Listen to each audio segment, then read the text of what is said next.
అండి నమస్తే welcome to current affairs light YouTube channel. ఇవాళ మన క్లాస్ లో రీసెంట్ గా జరిగినటువంటి కరెంట్ అఫైర్స్ లో ఇంపార్టెంట్ కాన్సెప్ట్ నేర్చుకుందామండి. మీకు కనుక మా ఛానల్లో ఉన్నటువంటి వీడియోస్ అండ్ ఎక్స్ప్లెనేషన్ నచ్చినట్లయితే మా ఛానల్ లైక్ చేయండి, షేర్ చేయండి, సబ్స్క్రైబ్ చేయండి. Welcome to current affairs light YouTube channel. ఇవాళ మన కాన్సెప్ట్ వచ్చేసి పిఎం మిత్ర పార్క్ అనమాట. సో పిఎం మిత్ర పార్క్ అంటే ఏం లేదు, ఇది ఒక టెక్స్టైల్ పార్క్ లాంటిది. సో టెక్స్టైల్ పార్క్ ఏదైతే ఉంటుందో అవి ఏర్పాటు చేయాలని కేంద్రం ఒక 2-3 సంవత్సరాల నుంచి గట్టిగా కృషి చేస్తూ టెక్స్టైల్ ఇండస్ట్రీని బెటర్గా మార్చడం కోసం ఎక్కడైతే ఈ యొక్క టెక్స్టైల్ ఇండస్ట్రీస్ అనేవి ఎక్కువగా రావాలనుకుంటున్నా అక్కడ అన్ని చోట్ల కూడా సంస్థల్ని ఇండస్ట్రీస్ని ఏర్పాటు చేస్తున్నారు అనమాట. రీసెంట్గా అయితే ఒక పిఎం మిత్ర స్కీమ్ కింద ఒక పెద్ద టెక్స్టైల్ రీజన్ ఏదైతే ఉందో దాన్ని ఏర్పాటు చేయడం జరిగింది. ఎక్కడ అంటే మహారాష్ట్రలో ఉన్నటువంటి అమరావతిలో ఈ యొక్క టెక్స్టైల్ ఇండస్ట్రీకి సంబంధించినటువంటి పిఎం మిత్ర స్కీమ్ కింద ఒక టెక్స్టైల్ రీజన్ అనేది ఏర్పాటు చేయడం జరిగింది. దీనికి ఫౌండేషన్ స్టోన్ అనేది స్టార్ట్ చేసింది ఎవరంటే మన పిఎం మోడీ గారు అనమాట. ఎక్కడ స్టార్ట్ చేశారంటే మహారాష్ట్రకి చెందినటువంటి పథకం. సో దీనికోసం నియర్లీ 100 ఎకరాల ప్లేస్ అనేది కేటాయించడం జరిగింది. సో పిఎం మిత్ర స్కీమ్ ఏదైతే ఉందో దాని యొక్క ఫుల్ ఫామ్ ప్రధానమంత్రి mega integrated textile reasons and apparels, అంటే టెక్స్టైల్ ఇండస్ట్రీకి సంబంధించినటువంటి పరిశ్రమల్ని అక్కడ ప్లేస్లో ఎక్కువగా ఏర్పాటు చేయడమే ఈ పిఎం మిత్ర స్కీమ్ యొక్క ఇంపార్టెన్స్ అనమాట.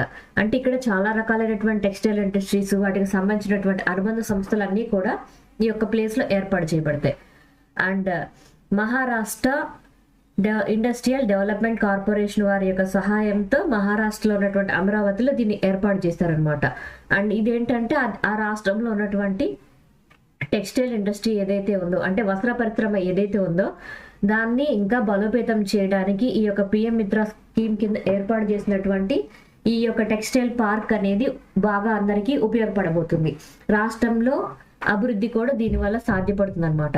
అండ్ ఈ యొక్క పార్క్స్ ఏవైతే ఉన్నాయో వాటి వల్ల ఏంటంటే మన దేశంలో ఉన్నటువంటి వస్త్ర పరిశ్రమ అనేది ప్రపంచానికి పరిచయం చేయడానికి కూడా ఇలా టెక్స్టైల్ ఇండస్ట్రీస్ అనేవి ఉండటం అనేది ఒక విధంగా ఉపయోగపడుతుంది అనమాట. సో ఇక్కడైతే మహారాష్ట్రలో పిఎం మిత్ర స్కీమ్ కింద టెక్స్టైల్ పార్క్ అనేది ఏర్పాటు చేయడం జరిగింది.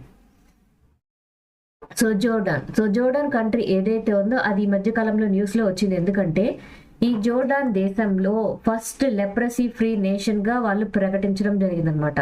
సో మనం దేశంలో కూడా ఒకప్పుడు ఈ లెప్రసీ ఏదైతే ఉందో అది మనందరం కూడా చూసాం అన్నమాట. చాలా కష్టంగా ఉండింది.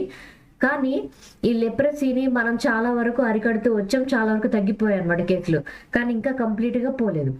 ఎక్కడో చోట కొన్ని చోట్ల ఇంకా జరుగుతూ ఉందన్నమాట. కొన్ని చోట్ల ఇంకా ఇలాంటి కేసులు అనేవి ఉంటూ ఉన్నాయి.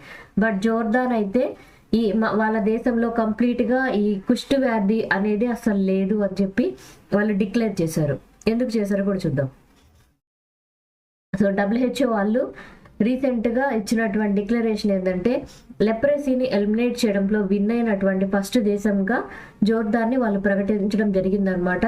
ఎందుకంటే ఒక్కొక్క దేశంలో ఒక్కొక్క విషయంలో, అంటే నథింగ్ బట్ డెంగ్యూ ఫ్రీ దేశము, లేదా ఈ విధంగా ఇక్కడ లెప్రసీ అనేది లేకుండా ఉండడం, లేదా చికెన్ గున్యా అసలు లేకుండా ఉండడం, లేదా కరోనా వైరస్ అనేది లేకుండా ఉండడం, ఇలా ఒక దేశంలో కనుక ఏదైనా కంప్లీట్ గా ఎరాడికేట్ అయిపోయింది అసలు లేదు అక్కడ అన్నప్పుడు ఆ దేశం ఎంతో కొంత ప్రగతి సాధించినట్లే అనమాట. హెల్త్ కేర్ సెక్టార్ పరంగా అంటే ప్రజలెవరికి కూడా ఆ వ్యాధి బారిన పడేటువంటి ఛాన్స్ లేకుండా ప్రభుత్వం చర్యలు తీసుకున్నప్పుడు ఇటువంటి సాధ్యపడతాయి. సో జోర్డాన్ దేశంలో ఈ ఎక్కడా కూడా ఒక 20 సంవత్సరాల కాలం నుంచి ఎక్కడా కూడా ఈ లెప్రసీ ఏదైతే ఉందో దానికి సంబంధించినటువంటి ఎటువంటి కేసులు కూడా నమోదవ్వలేదన్నమాట. అందువల్లే 20 సంవత్సరాల కాలంలో ఒక్క కేసు కూడా రాలేదు. కాబట్టి మా దేశంలో ఎటువంటి లెప్రసీ కేసులు అనేవి లేవు, ఎటువంటి కుష్టు వ్యాధికి చెందినటువంటి కేసులు లేవని వాళ్ళు ప్రకటించారు. దాన్ని బట్టి WHO వాళ్ళు గణాంకాలతోటి సో ఈ దేశం అనేది కంప్లీట్ గా లెప్రసీ ఫ్రీగా ఉంది అని చెప్పి తెలియజేశారనమాట. అండ్ లెప్రసీ ఏదైతే ఉందో ఇప్పటికీ కూడా 120 దేశాల వరకు కూడా దాని యొక్క ప్రభావం అనేది చూపిస్తూనే ఉంది.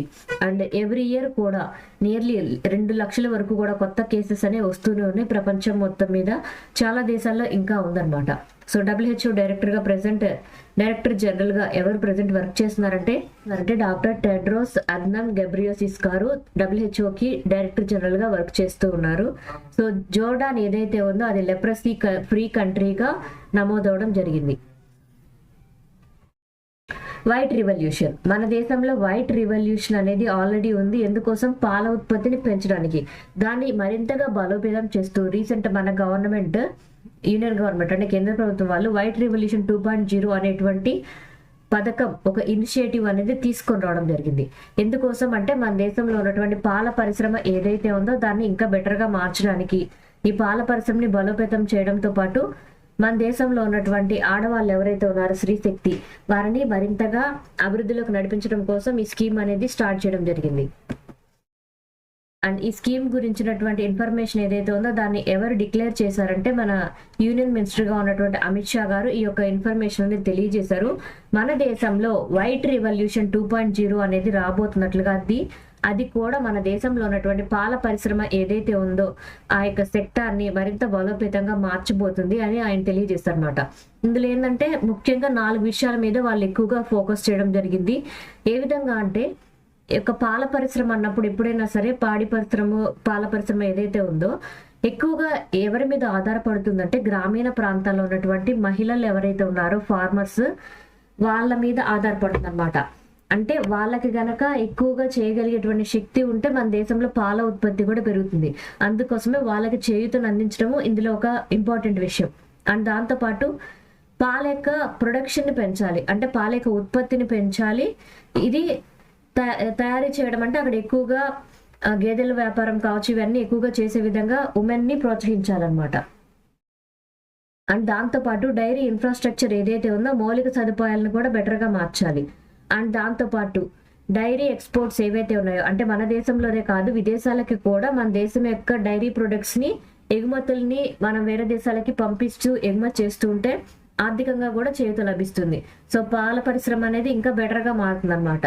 సో ఈ యొక్క వైట్ రివల్యూషన్ 2.0 ఏదైతే ఉందో దాని ద్వారా ఏంటంటే మన దేశంలో పాల ఉత్పత్తి అనేది ఇంకా బెటర్గా మారాలి, వాటి యొక్క వినియోగించుకునే శక్తి పెరగాలని గవర్నమెంట్ భావిస్తుంది. అండ్ దీనిలో ఏంటంటే నియర్లీ మనకి గ్రామీణ ప్రాంతాల్లో ఉండేటువంటి డైరీ కోఆపరేటివ్ సొసైటీస్ ఏవైతే ఉంటాయో అంటే మనం పాల కేంద్రాలు ఏవైతే ఉంటాయో అటువంటివి అనమాట.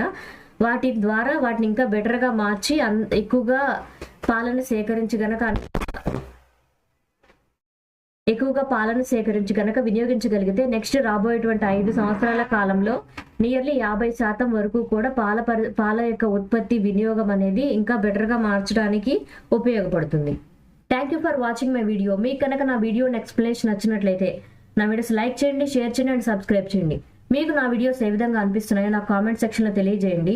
Thank you for watching my video. Thank you.